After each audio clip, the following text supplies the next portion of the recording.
What would an ex-YouTube employee do if he was to start a new YouTube channel from scratch, so 0 views and 0 subscribers? Well, I recently tracked down Tom here, who is, believe it or not, an ex-YouTube employee, and I asked him that exact question. And what I wanted to do today is share some of my favorite nuggets from that conversation with you. One of the things that you can think about is starting really narrow. If I were to create a new channel, let's say about aquariums, I've got a couple of aquariums behind me. I wouldn't just create like, oh, Tom's aquarium experience channel. It would have to be super specific. It would be like maybe Tom's fancy goldfish nano tank channel. And what that does is it allows your channel to capture an underserved market. And this is advice that a lot of investors give to entrepreneurs in general, like go really narrow initially. You could always expand the channel later. So if you're starting from 0, I would definitely find like a niche. I would not go too general. And the second thing I would do is I would try and be consistent with that niche. Being in a niche and then staying consistent for, at least 5-10 videos to kind of give yourself some credibility. Because, a lot of subscribers, as you probably know as a viewer, you need to see a few things before you hit that subscribe button, no matter how good a single video is. And you want to feel like, okay, yeah, this guy's going to have a catalog of stuff about this topic,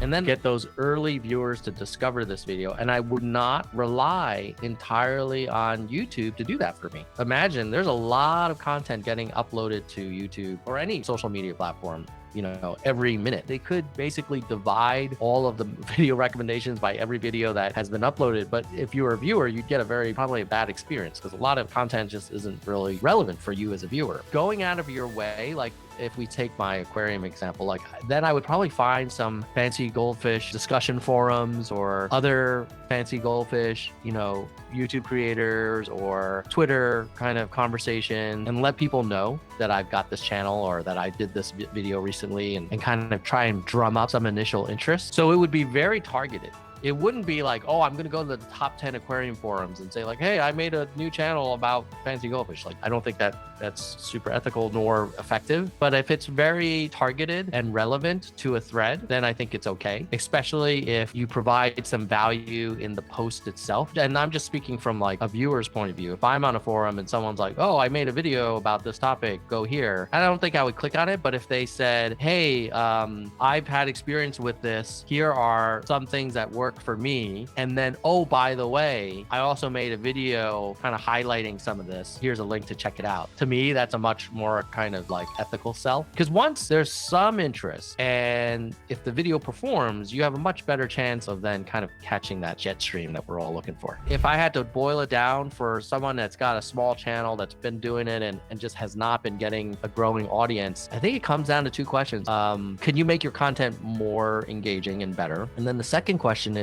are you making content about the right topic? Because when you think about it, there's like a 2x2 matrix. One is where on the vertical axis, it could be like, how big is the audience for this? It's either a very large audience or small for this content. And then on the horizontal axis, it could be like, where would I stack up to my competition for this topic area? And if you're low, like low size of market, and I would also not stack up well, like it's probably not gonna be a high performing channel. But if you're like high, like huge market, and I'm the only one making the Tesla scooter review because somehow I got my hands on one and it's amazing or whatever, you're going to probably do very well. Most people are actually in the northwest and southeast quadrant where it's like, maybe very big audience, but your content isn't standing out, or it is standing out, but it's a small addressable market. And, part of the game is kind of figuring out where you want to be in that kind of market space. Do I want to try and make my content more compelling? It's going to take more time and more effort. Or do I want to go after a different audience and pivot and say, well, I started about aquariums and goldfish, but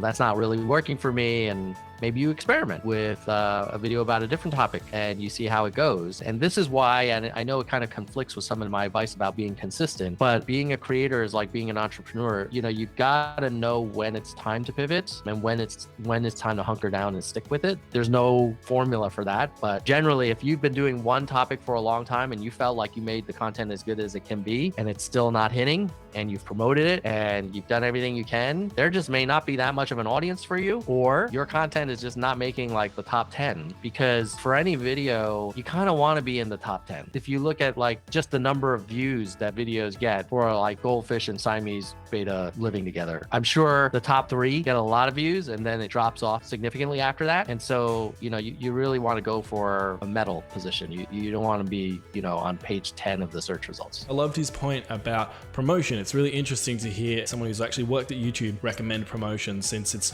a bit of a controversial topic whether you should or shouldn't promote your channel in this niche. But Tom thinks you shouldn't.